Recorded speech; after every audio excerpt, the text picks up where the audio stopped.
Hello, and welcome to the third episode of No Holds Barred. That's Sal, Good afternoon. and I'm Don. Together, we're going to take a weekly look at all things political, social, and anything else we can think of, really. No Holds Barred. As always, we'll be chatting a bit about some of this week's news and politics. Last week, we talked about loads of different things. It kind of went on, and we got through quite a lot of subjects. We're going to answer a couple of listener questions or have a lot of comments, and we'd love you to send in some of your own righteous rants like we had last week from Esheru. Anytime you're angry, whatever Yeah. grind your gears, just let us know. Exactly. It'll do it to us as well. Exactly. If you want to get involved, you can get us on X. DMs are open all the time. Scary.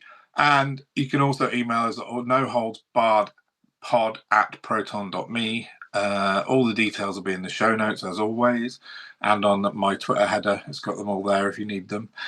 Send us an email, a video, voice note, anything you want, really. As Sal just said, if whatever's making you angry or upset, send it to us and we'll deal with it. Right, let's get on with the show. Where should we start this week?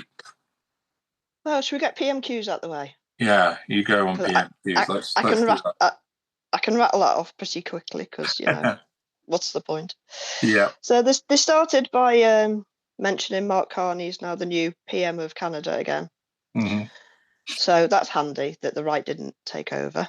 Don't think that was going to happen with Trump on the horizon, but anyway. So that happened. It was a big thing, yeah. Bad Enoch, I don't know what the point of her is. She stood up, started wanging on about trade deals because she's some sort of expert, I don't know.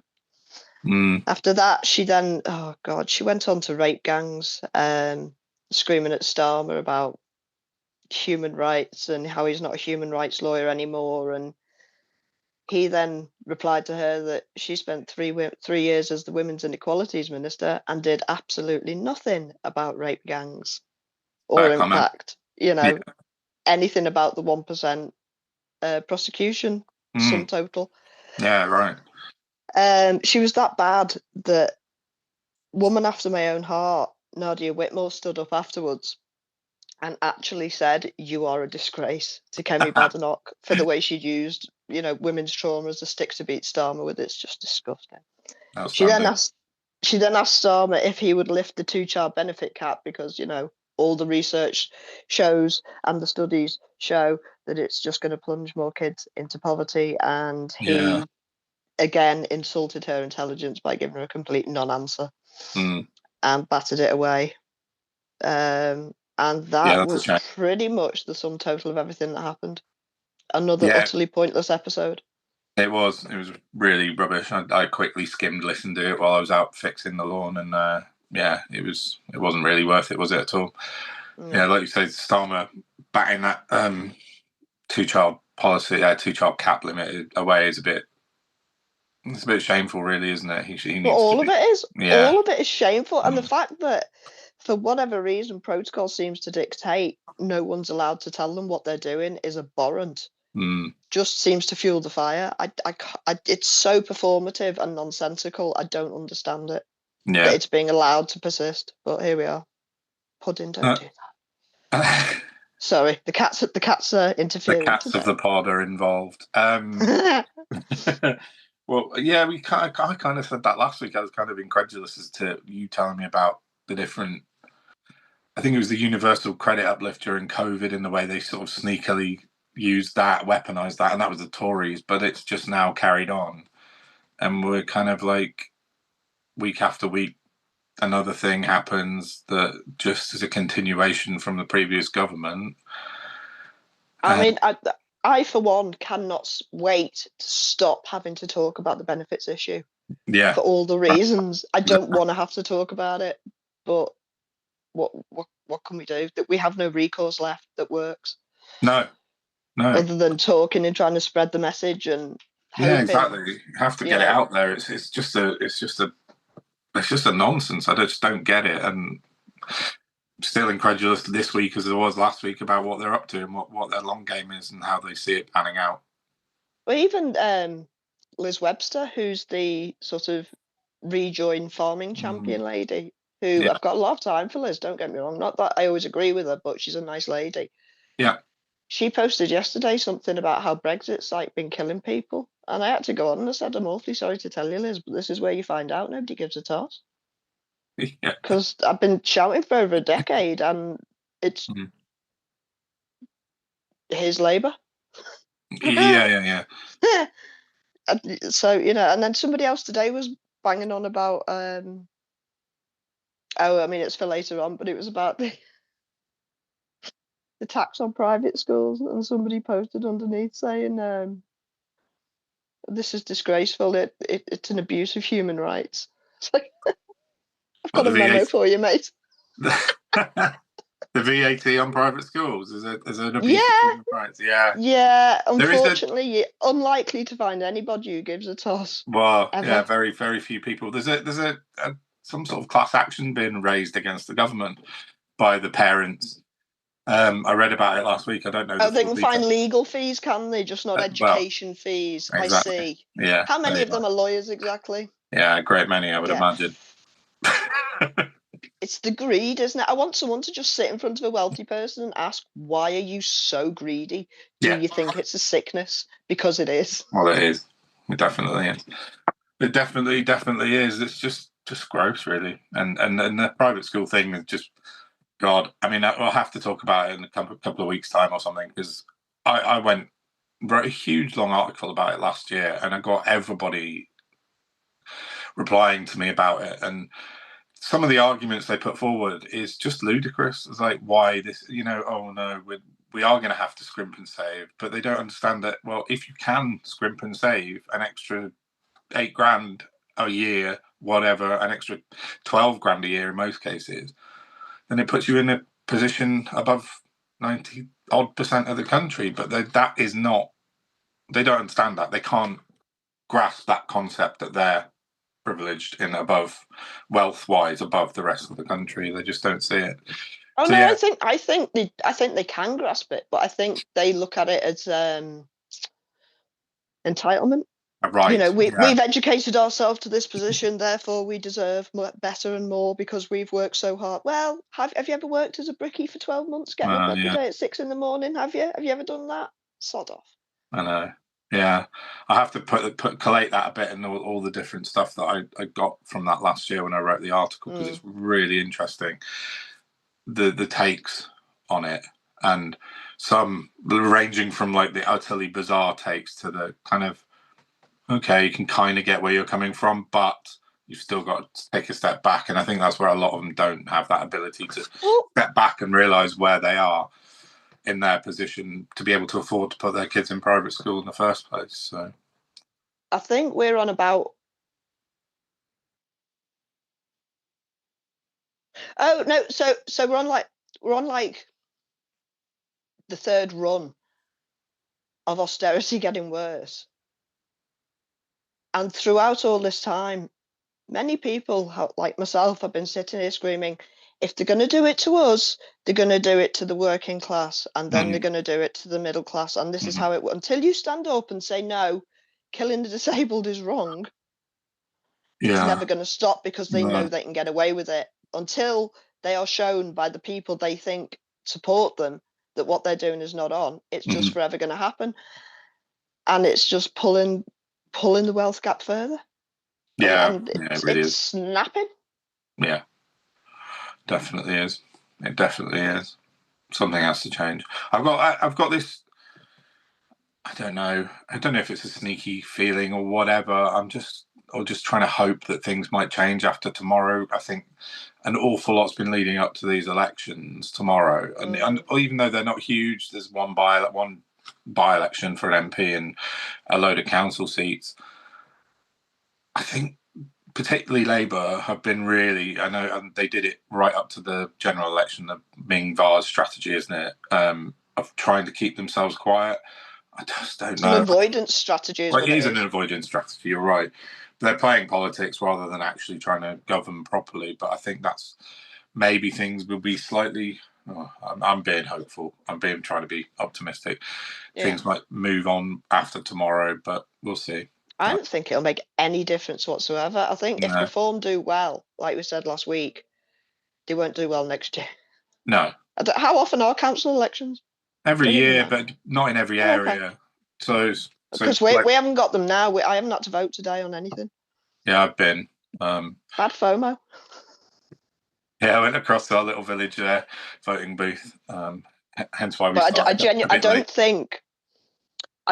I would lay a bet that however many reform seats are won today, yeah, there will be less of those people in those positions this time next year. Oh yeah, I would imagine. Quite confident of that. Yeah, 100%. A lot of fair weather people in there, I'd suspect. Oh yeah, definitely. I wrote that this morning. Like, let them have their council seats. Let them have their little parade tomorrow. We won 14 state council by-elections. Well, now do some work. Let's see what happens after that. I'm very interested to see how the Greens do, because nobody's mentioned them at all. No, I think they'll do well. Well, I'm hoping they're going to be the dark horse. Yeah, I mean, that's who I voted for in our local area. I'm not shy to admit it. We've got a Labour councillor at the moment, and he's quite good actually. He's very active in the local area. But our Green councillor is even better, and I think she'll make a good step forward. So, but I do think the Greens will pick up a lot. Certainly down in the southwest where we are, the traditional Lib Dem kind of vote, I think, maybe shifting a little bit towards the Greens. So, especially, I think they might get Bristol, well, the West of England mayor. I hope they do. Hope it's not Aaron Banks. God, can you imagine if Aaron Banks became the mayor of the southwest? He's been absolutely unbearable on Twitter this week. Like, he is. He's generally unbearable, isn't he? Oh, yeah. Yeah, a little bit. Have you listened to Carol Cadwallader's Spotify Sergey and the Spy Ring?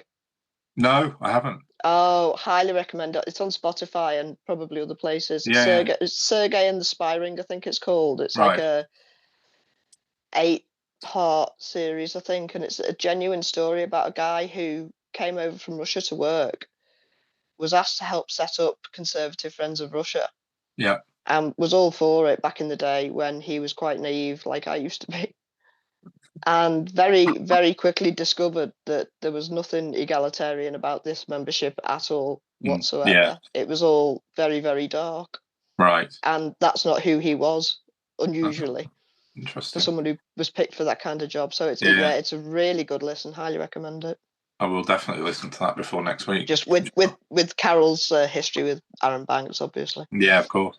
All that side of things. Yeah. Conservative Friends of Russia, that ended up being Matthew Elliott, didn't he? He's quite a character as well. He was one of Boris Johnson's friends who became the leader of the... He sounds familiar. He may have been mentioned. It's a few months ago. I listened to it now. Yeah. It's like I'll get on that. Stockings, so. Definitely. Yeah, well worth a listen. Yeah, anything Carol Cadwallader says is worth reading / listening to. Yeah. Yeah, cool. Yeah, so that's, local elections. I think we're going to find out tomorrow. I think, like you said, Reform will get a few seats. Fine. Let them have them. See what happens. I don't. They're just all whoppers, aren't they? Everyone they seem to field has like a history of just awful things. Yeah, nearly all of them, as far as I can tell.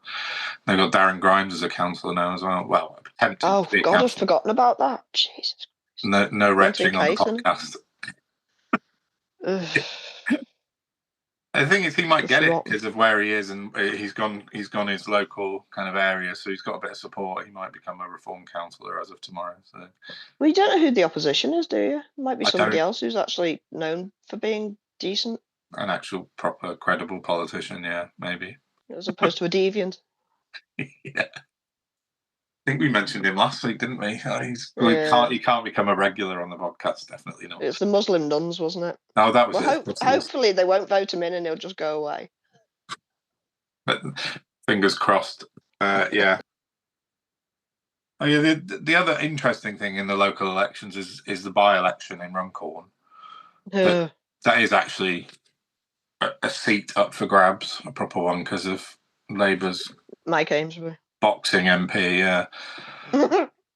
Getting into a punch-up. I don't know. It'd be interesting.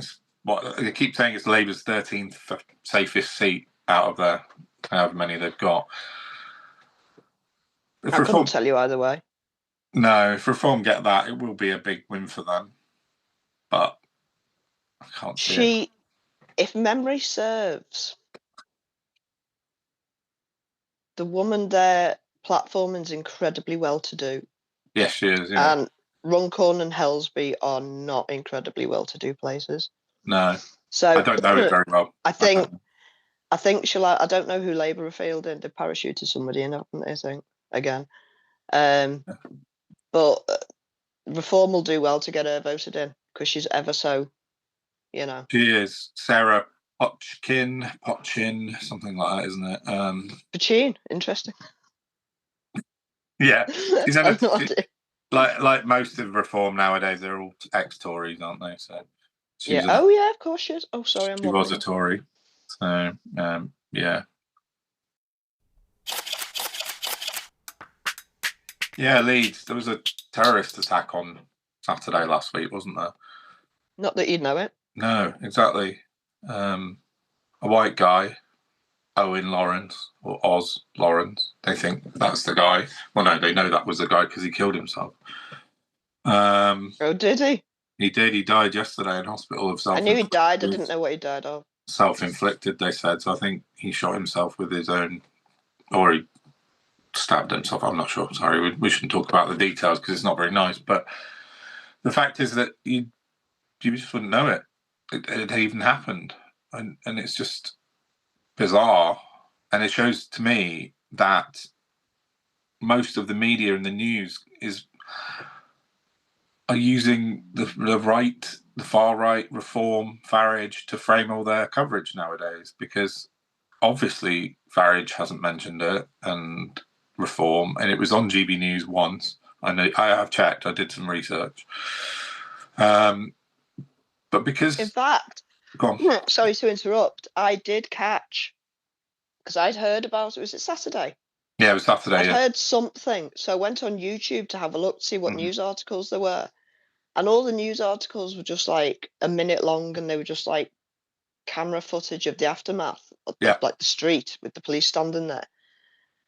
And GB News had done like a 8-minute long piece on it. So reluctantly, and because there was no other option, I clicked on it. Yeah. And I swear down, they said something to the effect of, we don't know if the attackers are Muslim yet. That information hasn't yet been released, but we're waiting because things on the ground can change. Seriously? Go and look on YouTube. Go and have a look. It'll still be there. I'm gonna.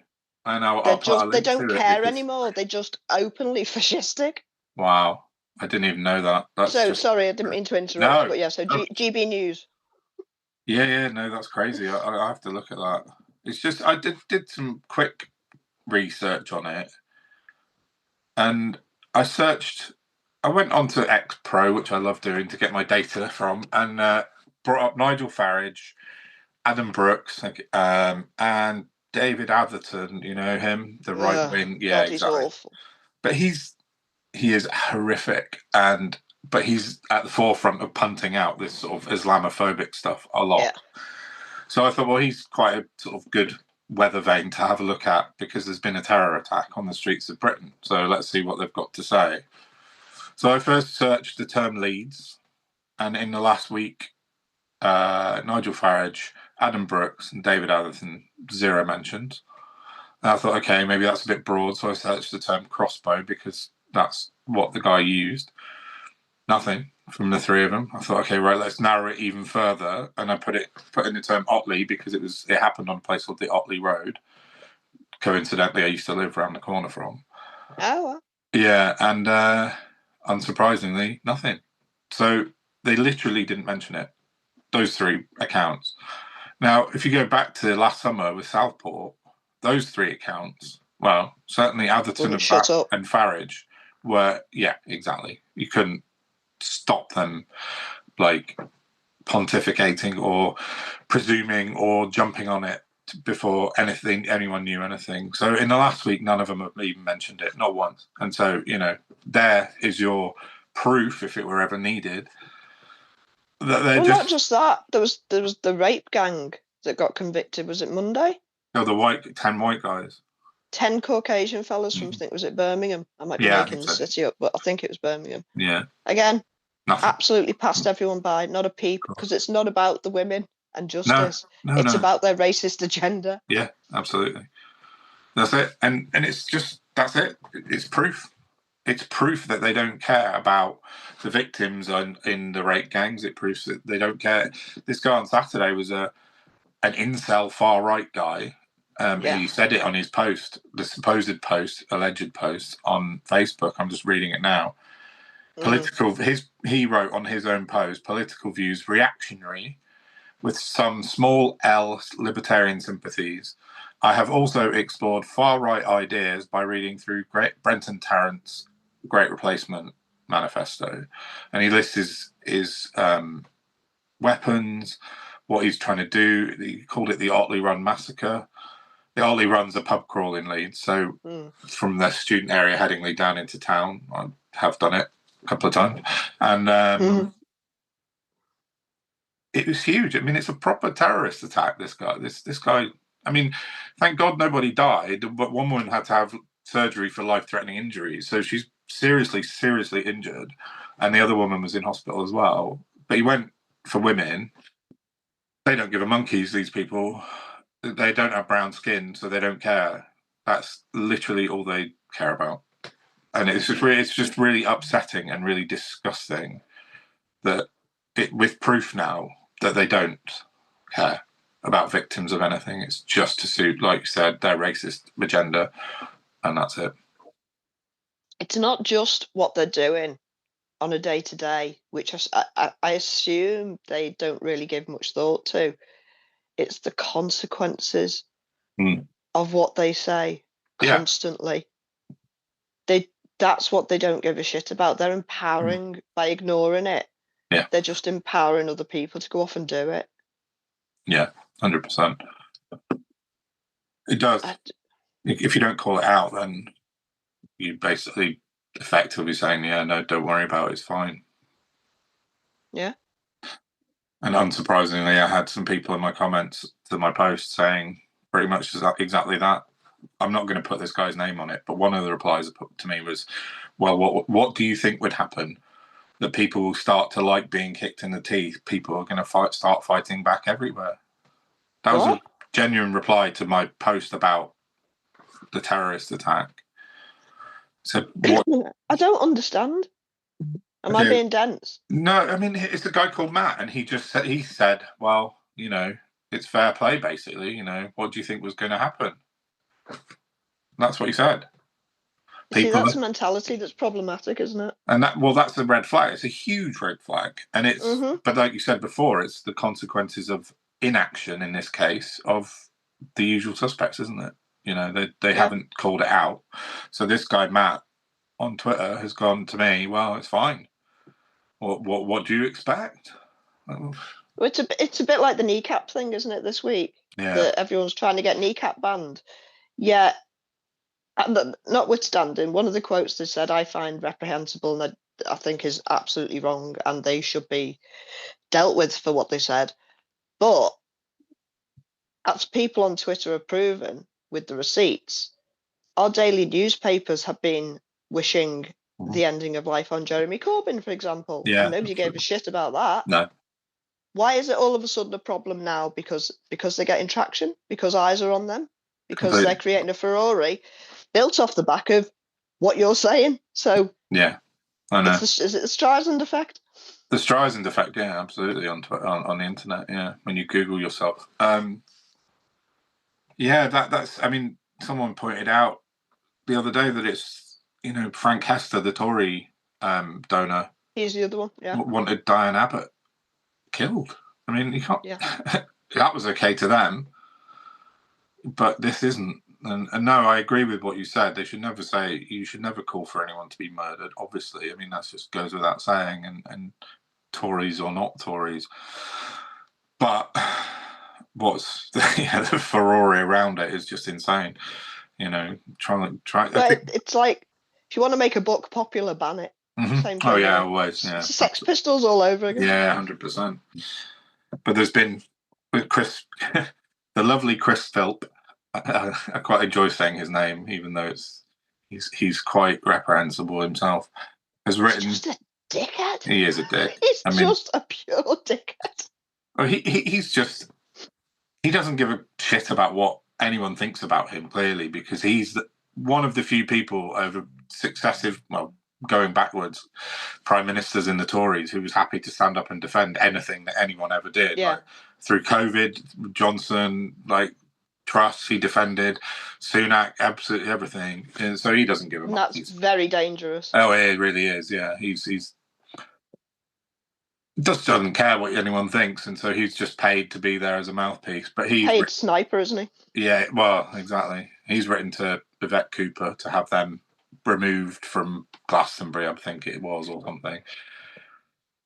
As you say, make him popular by banning it. But hopefully she'll file that right in the filing cabinet on the floor. Yes. Yeah, exactly. So, yeah, lovely Chris Philp.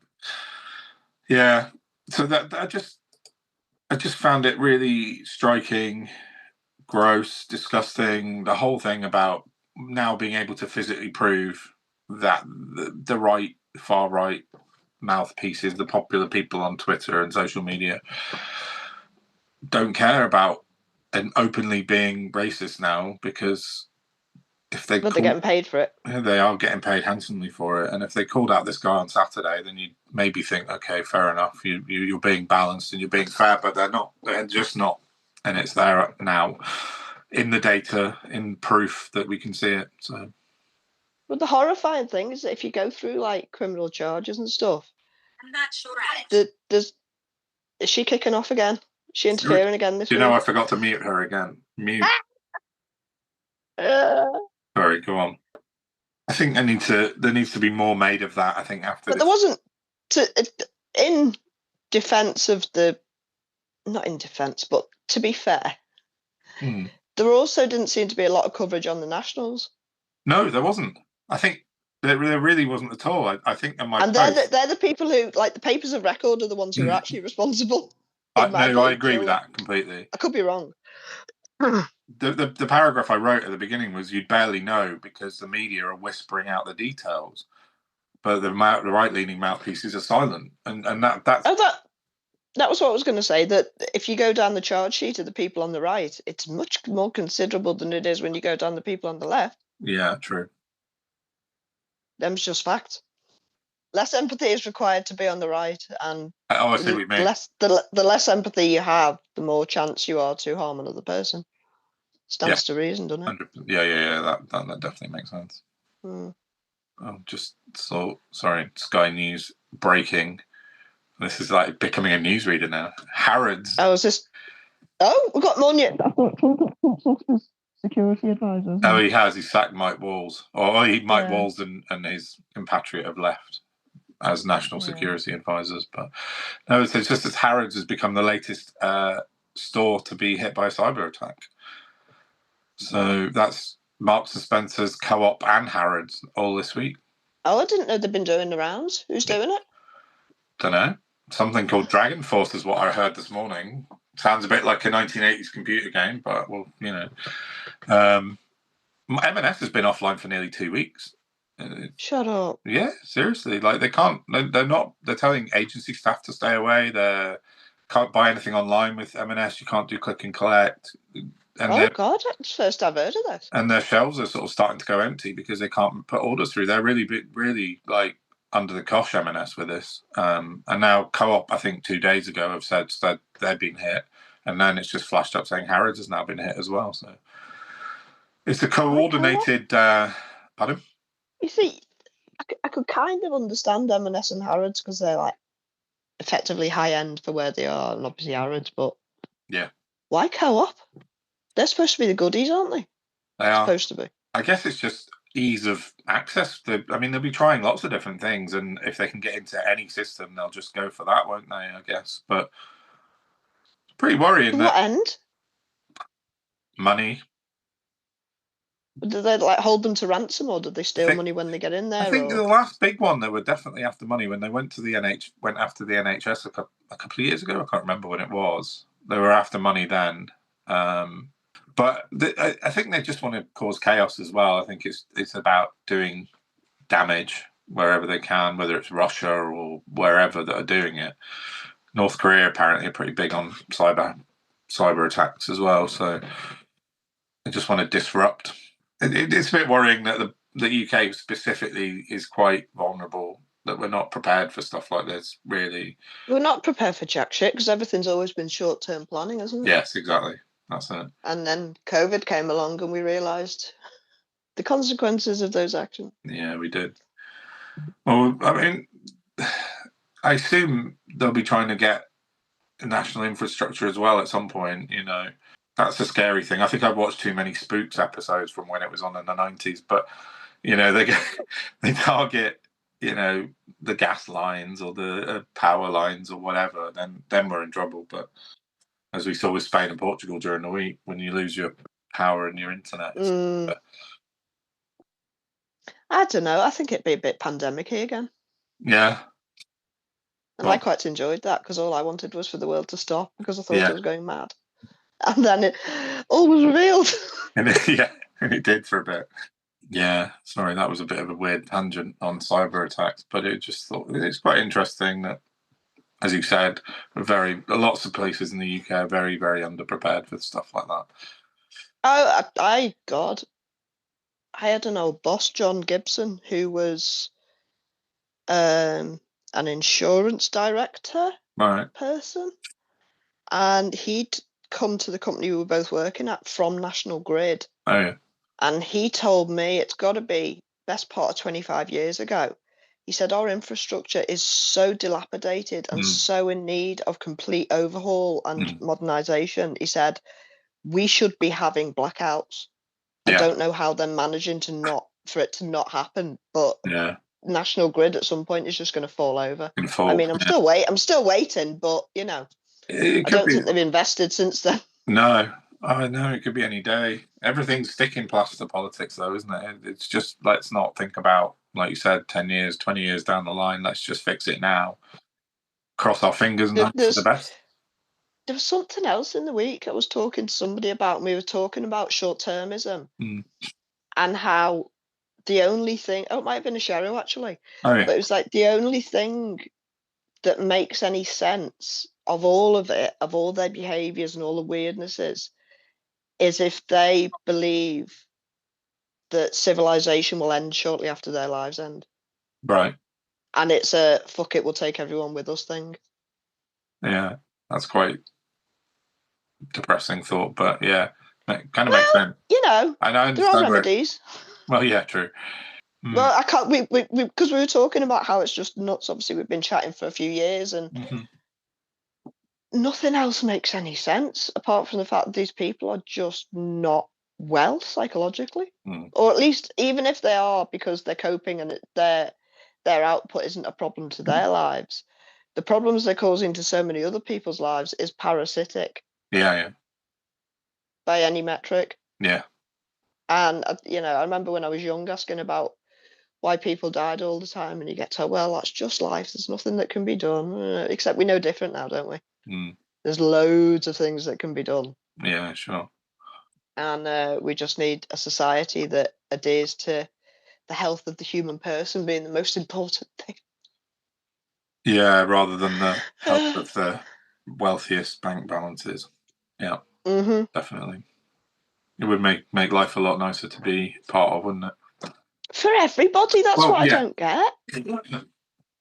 It goes back to what you said earlier. It's the greed thing, that it's a sickness with greed, isn't it? And the more you have, the more you want. And you know, you see that with the billionaires and Musk and Bezos and all that lot. And, you know, you saw that with Bezos specifically this week when he dared to go against Trump, and then within less than an hour had a phone call from Trump. And he went in to see him, didn't it? It's all fine now. Well, it was only limited and specific. We weren't going to do it on everything. Yeah, exactly. List his tariffs on Amazon webpage, but that did not last long. What's wrong with that? What's wrong with transparency? Exactly. Well, it should be that. It should exactly be that. And obviously, Bezos's mindset was like, that's the right thing to do. But then the greed part kicked in because Trump obviously said, "Well, no, we're not having that because you're giving the game away, and we'll stop giving you money, and we'll stop. Things will become very difficult for you." And Bezos obviously is more concerned about his bank balance than he is about the good of the people. And then an hour later, it was a non-issue. But yeah, as you said, it happens up and down with every single thing and every bit of society, doesn't it? Should we move on to Wes Streeting? Yeah, go on. Because I've written a big thing about him, and I'm going to put it out as an article on Substack and Twitter probably next week. It all stemmed from Richard Tice being on LBC. When he said that, I'm going to quote this actually, so let me read it. He said, I quote, "There are people using mental health as a modern-day equivalent of back pain, and disabled people are swinging the lead." That's his quote when he was on LBC talking to a caller on a phone-in show. And this is a problem with reform as well, specifically, is when they get put on the spot, then you see them for who they really are. And that was not a party line. That came out by accident. Disabled people are swinging the lead. I mean, I was just like, what the fucking hell? That's just insane. Well done. Yes. I thought you might have something to say about that. As somebody who suffered with depression all my life, who had to present at the GP at the age of 21 when I woke up with a slip disc for no reason. Really? And was then called a liar for 7 years. Wow. And also had endometriosis and was called a liar for 7 years. I find his words to be detestable and the outpourings of an ignorant twat. Well, yeah, he is that. What's his qualification? You see, the trouble we got with these people, they're all very good at being careerist suit wearers and saying the right thing at the right time and towing the party line. What they don't seem to have is any experience or knowledge of anything in a specific area at all. No, yeah. Certainly not when it comes to being a human being and experiencing life. They have such limitations on their experiences because they've cosseted themselves against all the dangers that about being poor, for example. Yeah, exactly. So nothing's ever going to affect them. So they don't know what it's like to wear other people's shoes. I'm sure I know more about cybersecurity than he knows about mental health. Oh, yeah. And as you know, Don, I fixed my headphones earlier by shaking them. It worked. Hey, it worked. I told you I was an expert. It did work. It was impressive. I know. I agree. On top of everything they've done to disabled people, on top of the scaremongering and the gaslighting and the continuing eugenics, for him to come out with that is just a slap in the face. No, it's horrific. I couldn't believe he'd said it. And it not only does it terrorize people, but it makes them question themselves when they are genuinely unwell. Yeah. And then you're like, oh God, maybe I shouldn't be allowed to be. Maybe I'm just making it all up. And you beat yourself up. I did it for years. It took me years to accept my limitations. Well, that's it. And up until then, I blamed myself for it. That's it. I think that's exactly what they're doing. And I mentioned it on Twitter, and I said, this is just... But there's no coincidence that the week before or a couple of weeks before the time that happened, RFK Jr., the health secretary in America, came out with very, very similar stuff, that he's going to know the cause, in inverted commas, of autism by September. He doesn't really believe as autism as a condition. And I'm going to read a quote from him because what he said was quite ridiculous as well. So RFK said that many autistic children were fully functional and had regressed into autism. These are kids who will never pay taxes, never hold a job, never There's the point. Never play baseball, they'll never write a poem, and they'll never go out on a date. Many of them will never use a toilet unassisted. That's what he said. He's the health secretary of the United States of America, that man.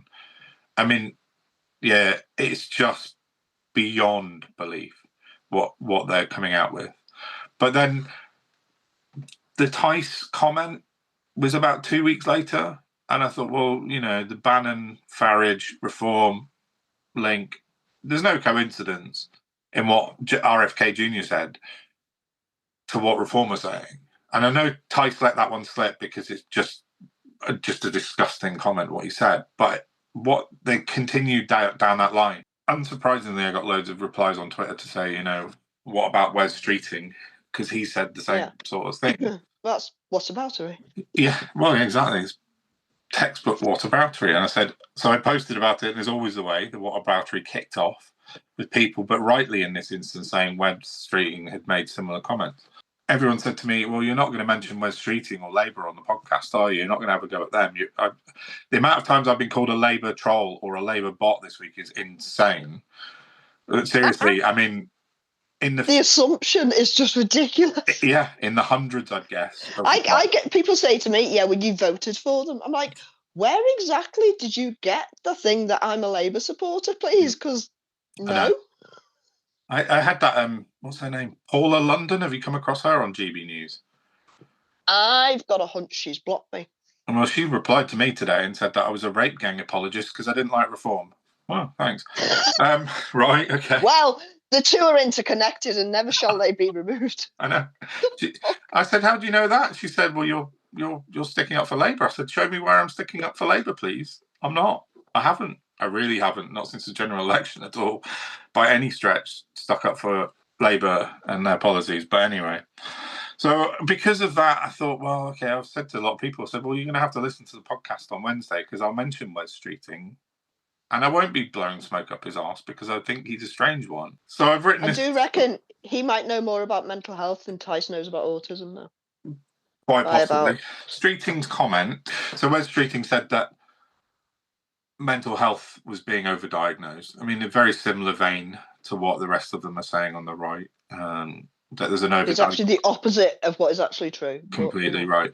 There's just such a failure in mental health services across the country, and the NHS is just awful. So it kind of led to a lot of people wondering what his background was. It led me to wondering what Wes Streeting's background was. I said he's a bit of an odd fish within the Labour Party. I think that's true. He's kind of what people might call a blue Labour or Tory light. Very much a Blairite in his politics and his history. Started off, he was the president of the NUS for quite a long time, and then the UCAS director. So he sort of comes from a background of education rather than anything else. Go on. So weird how so many of them start out in really worthy places. Well, this is what I thought. And then they hit Westminster and something happens to them. Because they sell their soul to the devil. Well, I think I've got an answer. Is that not it? Selling their soul to the devil? Yeah, it is. But it's dressed up as he joined PricewaterhouseCoopers as a consultant.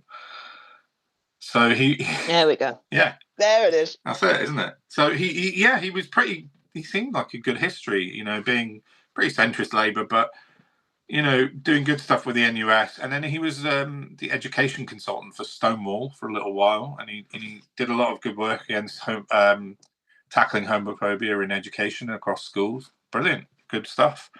But then I think he's who Darren Grimes wants to be. I think, but just can't because he's not him. Do you know what I mean? Well, there's a bit of a similarity in the way they look as well, Except Grimes doesn't have what Streeting. No, he definitely has got no clue as to that. Yeah, you might be right on that. That's interesting. Yeah, so he did good stuff before. Then he went on to become, before he moved to become councillor for Redbridge, London Borough, he moved to PricewaterhouseCoopers to become a consultant. And so you go from being worthy, as you say, doing a good job in different. So hang on, he left the union job. Yeah. Of PwC. Working on. Well, it was Stonewall he left at that point. Yeah. I don't understand where the professional crossover is. No. What do consultants of a chartered accountants do? That's PricewaterhouseCoopers are chartered accountants, aren't they? Yeah. Of a sort. That's overall sort of where they started out. It is, and they do business management, and they do lots of things with receiverships and taking over. So how would being a spokesperson for the gay community translate into being a business consultant for a business firm? Well, I think it's a stepping stone. Is it stone. Who you know, not what you know thing? It might well be, and I just think it's a stepping stone to have something on your CV before you move into politics, right? They just want to have business knowledge or whatever it might be. It wasn't very long he was at Pricewaterhouse. Then he decided to become a Labour councillor, and he was elected in 2010. And that sort of paints his background credentials a little bit. But I do think that step between, like you say, the union job, the Stonewall job, PwC, Labour, is a bit of an odd step, isn't it? It's out of place with the rest of his background until he becomes a politician. Calling me suspicious. So I'm not going to go into his background on the podcast. But there's loads of stuff I'll write about, a bit of it, but you can Google it. It's he's all there. But in 2024, so he was Shadow Health Secretary at this point, is where things went a bit dark, and he met with the Bayswater Support Group. Do you know about this lot?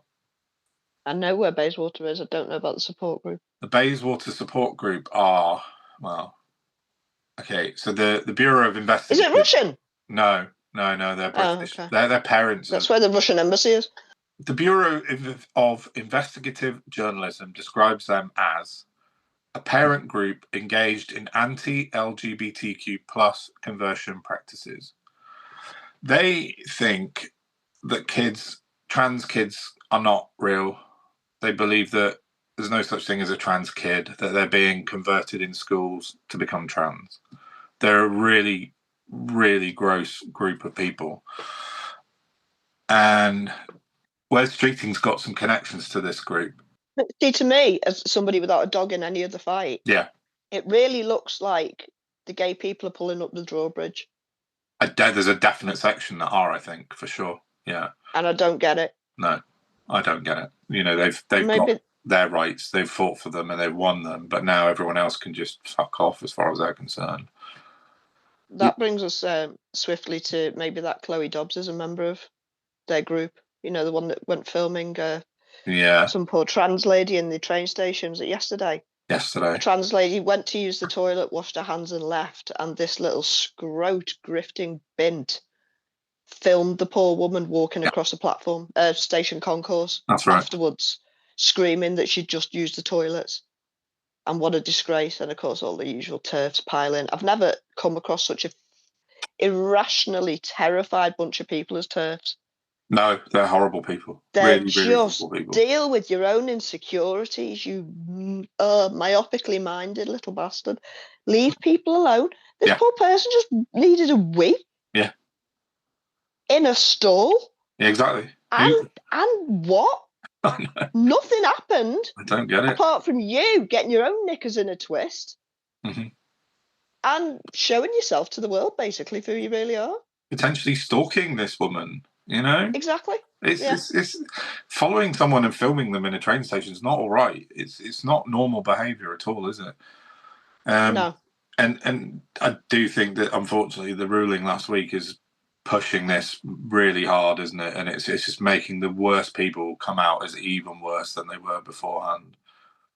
It's pretty scary times if you're trans, and I just hope it settles down and people just stop being dickheads and leave them alone and let them just be normal people and get on with their lives. It's just the toilet thing's just bizarre, right? Because I remember I lived in Leeds in the 1990s, and I was chatting to my friend the other day, Tim, who I was friends with from back then, and we used to go to a bar in Leeds called Bar 38. This would be 1997, I think, probably when it opened, and it had mixed toilets, and everyone was like, "Oh, it's got mixed toilets," and they went, "Oh, okay," and then nobody ever spoke about it again, and that was it. That was it. For decades. Exactly. I mean, who gives a fucking toss? It's like, you're in a stall, you go for a piss, you come out, you wash your hands, and you go back to get your beer or whatever. I mean, it's just insane, this obsession that's sort of come out with these people. It's gross. And, like we said, they're going to struggle either way, because if a trans lady isn't allowed to use a lady's toilets, is a trans man. Trans man, yeah, exactly. And how do we tell the difference? Well, do you have to wait for Chloe Dobbs to come with a camera and take a photo of your genitalia? Or Graham Linehan, or whatever his name is. Oh, God, don't get me started on it. Just grow up, you sad little people.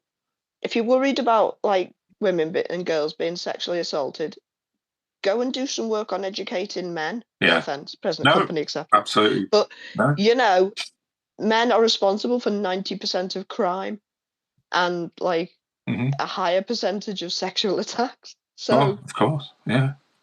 No, definitely. There's no rational discussion to be had with these people because they don't. that's the word. Yeah, there's no rationality involved in it whatsoever. So Yeah. I saw the Wizarding Witch put out a tweet yesterday. She's set up a website now called Trans Crimes. Have you seen this?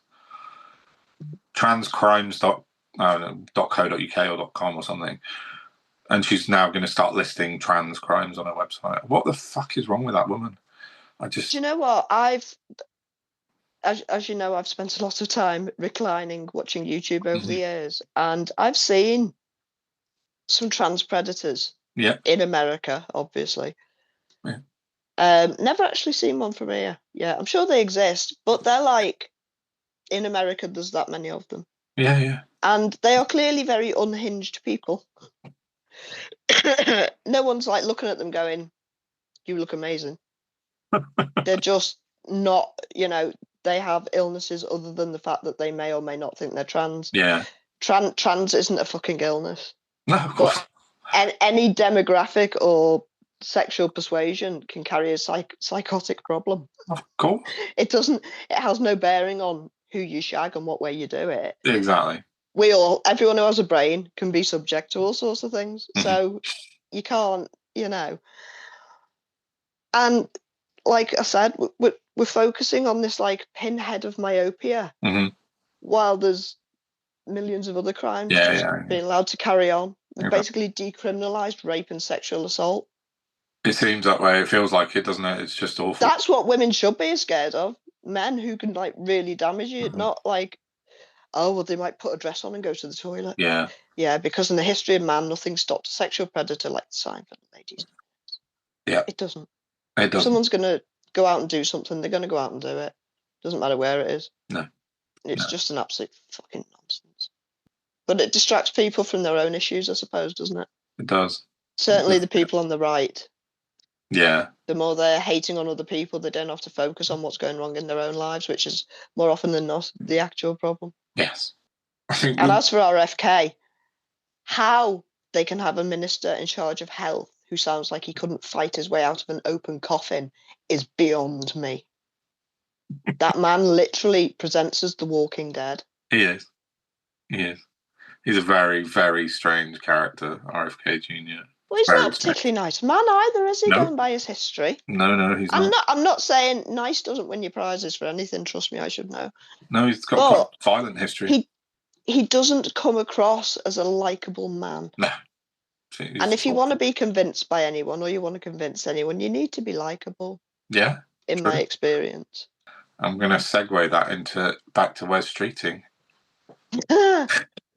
I'm going to we didn't finish. That was the opening. No, we had a bit of a complete sort of tangent there into the trans thing, and we were going to mention it last week, weren't we? But we didn't actually get around to it, and because we rambled about loads of other things for too long. Yeah. But I'm glad that we have spoken about it because it's important. And that stupid woman, Chloe Dobbs, that put that tweet out yesterday someone needs to have a word with her. But well, she looked like she was about 13. So yeah, I mean, relative. I'm being a div, but relative to middle age. And we were all young once, weren't we? Fuck me. But then I'm not. I know. I'm not suggesting that. What I'm suggesting is that I can imagine being a young 20-something, just taken off on Twitter, who thought, "Oh, my followers are going to love this," and then going and behaving like an abject cunt. Mm-hmm. I can see that happening. That's all I'm saying. Yeah, no, I get it. Definitely.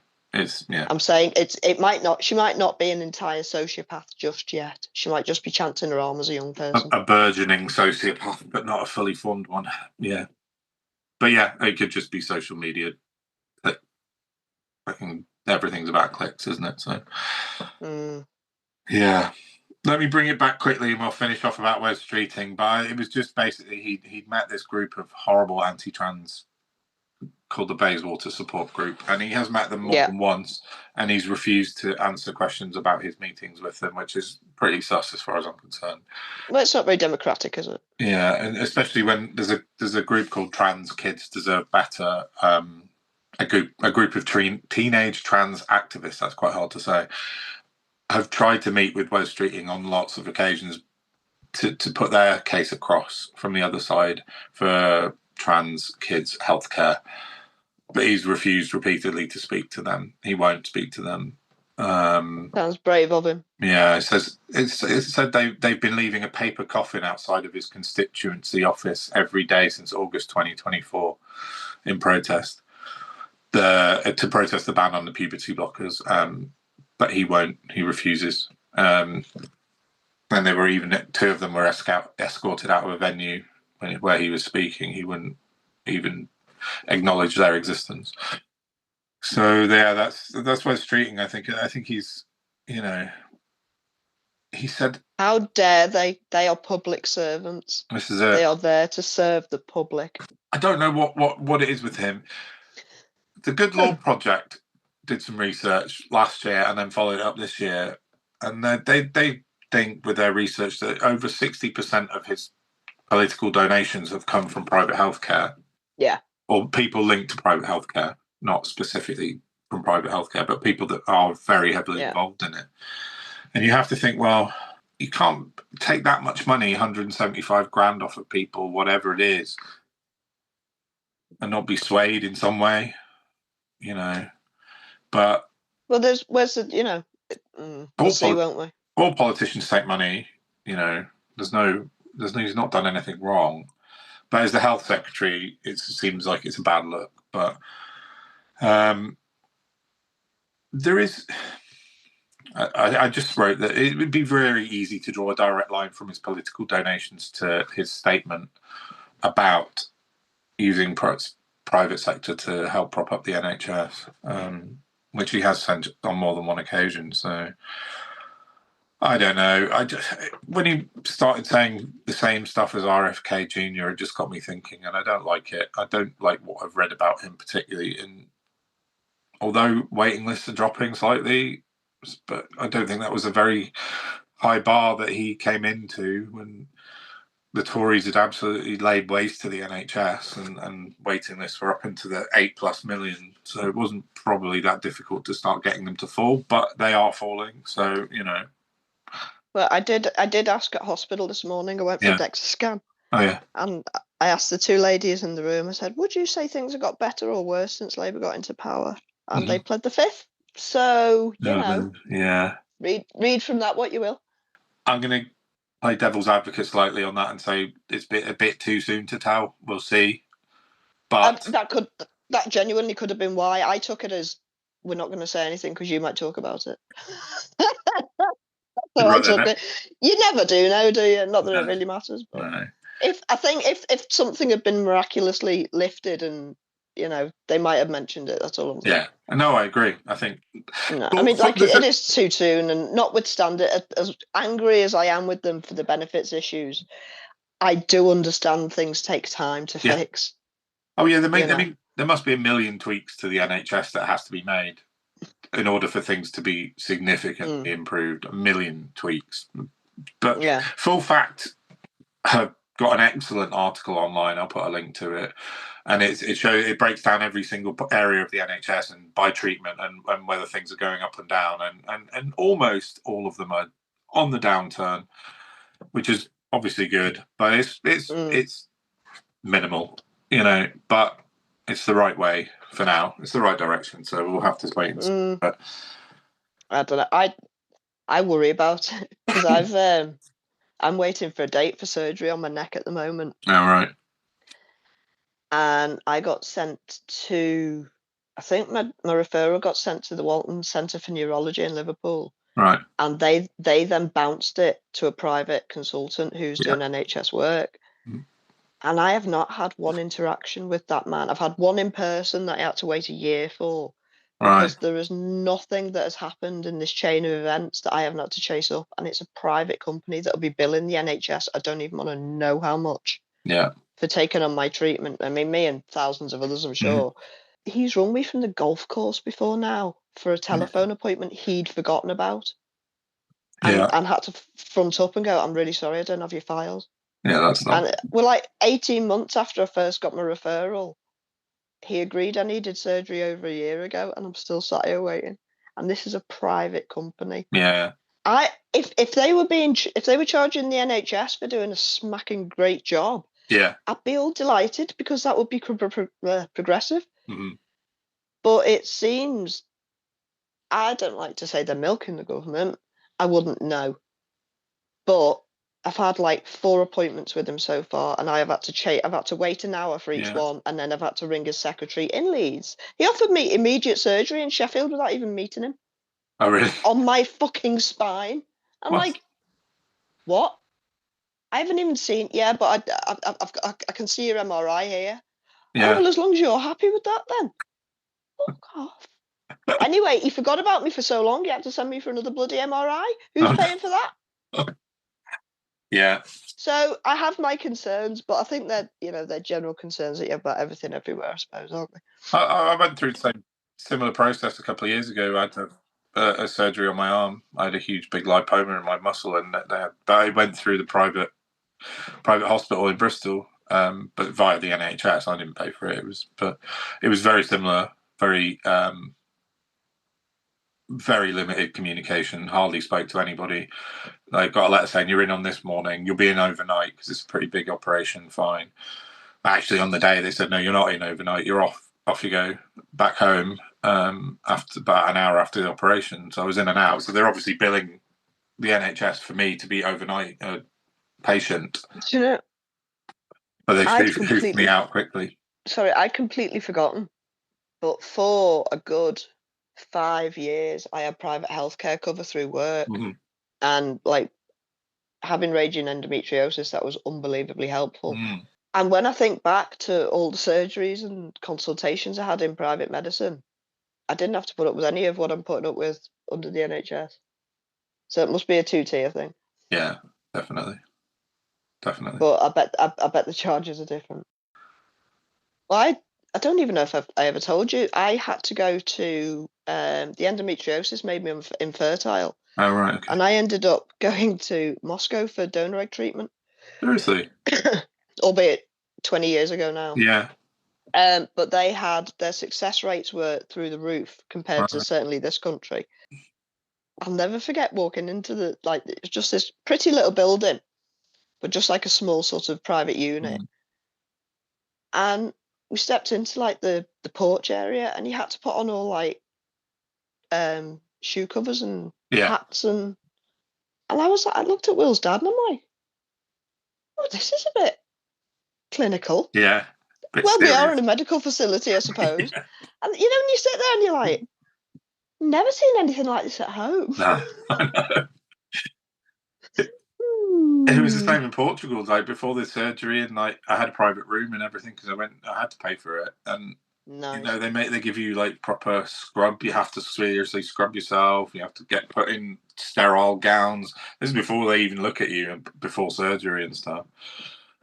Although they did, when I was they took me down, and when I was next to the operating table, they were just about to do the anaesthetic, and the really cool anaesthesiist, very trippy kind of hippie guy. They just stripped me off completely bare naked, like in the middle of the theatre, with all the nurses putting things in me, and just I'm like, okay, fine, whatever. But no warning. No, none at all. Literally just ripped the ground off. Jesus. I'm fine. Oh. Okay. So that was a bit different, but yeah, no, altogether a good experience. But yeah, that was. What did you have done? I had to have a discectomy down at the bottom of my spine. So they took about 80% of one of my discs away. Because I had extreme sciatica from when my son was a bit younger. I picked him up in his baby seat out of the car and twisted badly, and it popped the disc out. And about a year later, I couldn't even put my own shoes on. I was in so much pain. So they had to. 4 or 5? I think so. 5, yeah, something like that. I can't remember. That was my first one. Was it? Yeah. Did you have that done as well? It's a bastard. Oh, no, I've had no surgery, and that's why I'm waiting for my neck. They told me that Well, I've been told various things throughout the years, many of which have turned out to be completely untrue. Yeah. But they said because I was so young at the time, if they'd have removed the interfering disc within a decade, the one above and below it would be knackered through compensation. Well, that's what's happening to me now, unfortunately. Yeah. Oh, well, then that bit was true. It was. Because He my also back's gone said, again. Yeah. well, yeah, I just assumed mine had fused. I have no idea. But when I saw your man that I was just talking about in January, I had to go and see him. He actually made a comment about my lumbar spine and how I've got the same issue down there as I got in my neck. And I'm like, well, yeah, I know, but they said they couldn't do anything. I'd be on morphine forever. Yeah. Wrong. Not bad. But yeah, so I don't know if he'll be able to fiddle with me lower down after he's done my neck, but fingers crossed. Yeah, back's a bloody pain in the arse. Anyway, another massive. What was it Wes Streeting said about backache again? Swat. That was Richard Tice. Oh, sorry, my bad. Get me idiots confused. This people are using mental health as a modern day equivalent of back pain. Dickhead. My GP actually turned around to me and said if I referred everybody that turned up for back pain, I'd be here all day. And then I became infertile because he had that opinion. And that's smashing. Because apparently any woman between who's of a fertile age, if they turn up with back pain, the first investigation should be gynecological, lower back pain. And that's the thing. So there we go. Yeah, that doesn't seem right at all, does it? No. So we've gone off on that's the second massive tangent in this episode. But that's fine. That's what we're good at. Absolutely is. We have to throw our own life experience in. Well, that's what hopefully makes it interesting to people when you talk about things that are actually happening to us. Fingers crossed. Please let us know. Subscribe. Yeah, we've had quite a lot of new subscribers this week, which is really nice. Oh, fabulous. YouTube. Welcome, all comers. Spotify, we've had a few new ones, and I'm just quickly looking. YouTube, we're up to about 20 odd, which is not much, but after 2 weeks, start. It's good. We'll get there. So. I mean, the only other thing I had was the Telegraph. Was it Telegraph or the Times headline about the terrible travesty that is parents having to bring up 2 children basically on minimum wage because they're paying for them to go to private school. It really is heartbreaking, and thoughts and prayers go out to them at this tough time. I can't imagine how hard that must be for them to be on £100,000 a year and not be able to afford school. It's borderline inconceivable. Oh, yeah, it is, isn't it? It's just, how could we live in a country where that sort of thing is allowed to happen? That's all I'd say. For those of you listening on podcast apps and not seeing our wry smiles, take it as read. Sugar, yeah. They were that was sarcastic, but yeah. VAT on private schools. I think we said before the record. I want to talk about properly in a couple of weeks because there's some seriously interesting takes I've got on that from an article I read. So yeah, we'll come back to that at some point soon. And then all we've got is I'm going to put the clip in because it's funny, but it's also a bit strange because I was listening to the radio when I was out in the garden. I think it was Wednesday, and Sheila Fogarty was talking about kneecap, like you mentioned before, on LBC. But she's doing a Swede, isn't she? Well, yeah, she was a bit, but she had a caller who actually has replied to me on Twitter, but his name was O'Sheen. He kind of brought it around to the ongoing genocide in Gaza, and anyone who's ever listened to LBC these days, particularly certain presenters, will know that you can't say that. You won't get away with it.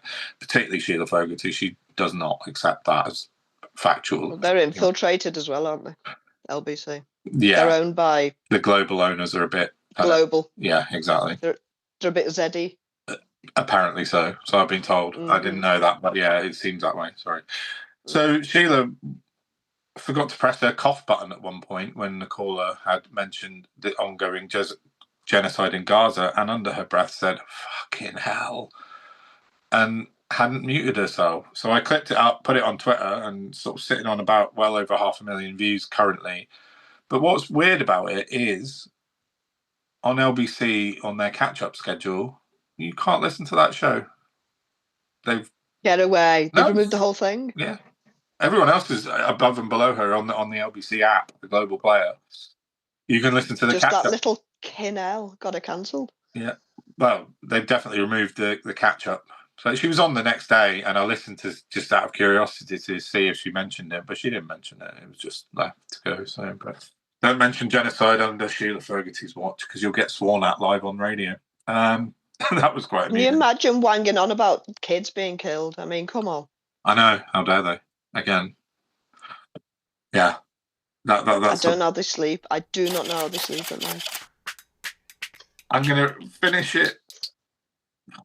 Adam Brooks again. Adam Brooks put a post out on yesterday. Hi, Essex Police. A lady customer who wants to remain anonymous has seen a Middle Eastern-looking guy around 25 to 35 years old touching himself inappropriately when women walk past him. Seen on Monday, 2 days previously, and in the forest off of Princess Road in Buckhurst Hill. But he tagged in Essex Police. So why wouldn't you just ring the number? I can't remember. 101, is it? 111, I think. But oh yeah, speaking clock. I'm after. Or 118. What was it? Like the old directory service. I'm hopeless. Without Google, I'm hopeless. Yeah, exactly. But you know, why would you not just ring them to report it? And why would you put it on Twitter? My response is this a sick joke, Adam? Why would this ever be appropriate for Twitter? There are plenty of ways of contacting the police without making it performatively xenophobic. And I bet he loved that. I bet he really appreciated the time you took to do that. Yeah, he wrote a really long post back to me, and I'm not going to read it. Really? You can. Oh yeah. Adam often replies. I'll have to have a look on your timeline in a minute. Yeah, have a look on my Twitter. But it started off with another idiot. Half of my area follow me on social media. You utter pillock. That was his sentence back to me. Well, that's very intellectual. I know. I said you're very quick to name calling, Adam. It's not very becoming. And then he went on. But you can read. A lot of people replied under his tweet, very similar to what I did, and he went after all of them. He had a full-on meltdown yesterday. Maybe he was out in the sun, drinking, I don't know, but he went crazy on Twitter yesterday. Worth having a look at his profile or mine. You can find it there. It's amusing. So that surreal. Yeah, I know, but I don't know. Report a crime 2 days after the event via Twitter. Seems it's a nonsense, isn't it? I mean, it possibly should be filed under things that never happened. Yeah, I think a lot of people as a lot of things that they come out with should be. Definitely. And we've had a couple of people. I put a tweet out this afternoon before the record saying if anyone wants a shout out. We've never done this before, which is exciting. So some people did apparently want a shout out. I'm just trying to find them. I should just add quickly that Adam Brooks is very, very welcome to reply. He's got the right of reply. So if he wants to send us a video or, get in touch, we'll definitely get him. See what he's got to say. Yeah. So the last thing is, I think I put a tweet out saying if anyone wanted a shout out, reply to me before 4:00. One person did. At Bonafide YT on YouTube. Asked the question, if not already talked about, what should the Tories do to become a credible opposition? So that's a long question, I guess. Well, I replied being quite glib, didn't I? I just said they could try adhering to sanity. And, I think that'd be the quickest fix for them. But I just, I think they've been held, well, not held hostage. They're willing participants of the zeitgeist, aren't they? Mm-hmm. So you make your own bed, you fucking lie in it. Yep. I made myself listen to PMQs to listen to Badenoch because I really struggle now to pay any attention to any of them. Mm-hmm. Now they've got no power. I just want them to go and find a ditch to crawl into. Yeah.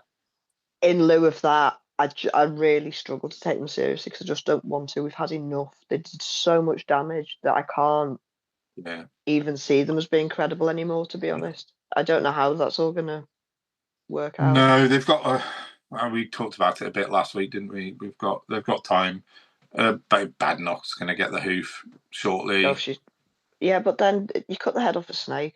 Well, it depends if they're going to become, if they want to be serious, like Bonafide is asking, credible, they have to take Jenrick and Badnock out of the equation and return to more centrist, kind of moderate conservatives, whatever that means. But, you know, James Cleverly will have to come back or someone like that. But you think he's a moderate? He's more so than John Robert Jenrick, isn't he? He's more central than Jenrick and Badnock. I think the trouble with Cleverly is he's got charisma. So he would be a very good leader for them, which is why I wouldn't want him in there, because he's just sorry, I'm just on very shaky PC ground at the minute. No, you're fine. He's just out of the Boris mould. He is. Of people. Yeah. But without the desperation that Boris has got for adulation, I think. Otherwise, he's just the same type of person. Mm. Oh, yeah, they are. That group of people that Boris Johnson had around him are all very similar. But I still don't think any of them are responsible human beings. No, I fully agree with that. But electorally, which is hard to say, they've got more of a chance with someone like that than they have with Badnock, Jenrick, whoever else you want to put into that sort of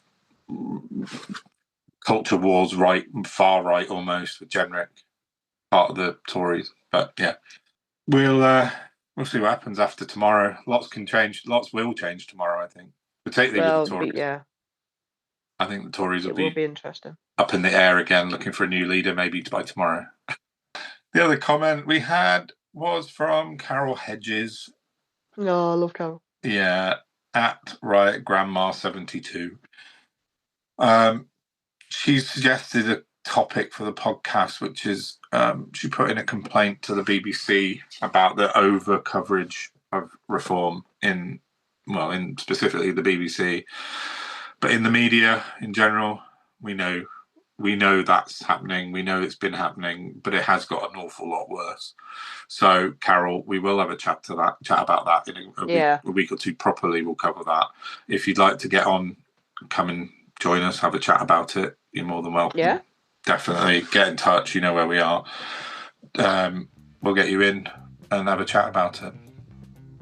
And then the last thing I want to finish with, if you're happy to finish up, is someone who I didn't realise that you knew well, and we've already talked about, our comment on YouTube from Claire Hill. Oh, yeah. She left us a lovely comment saying you're both so natural on the show, which is lovely.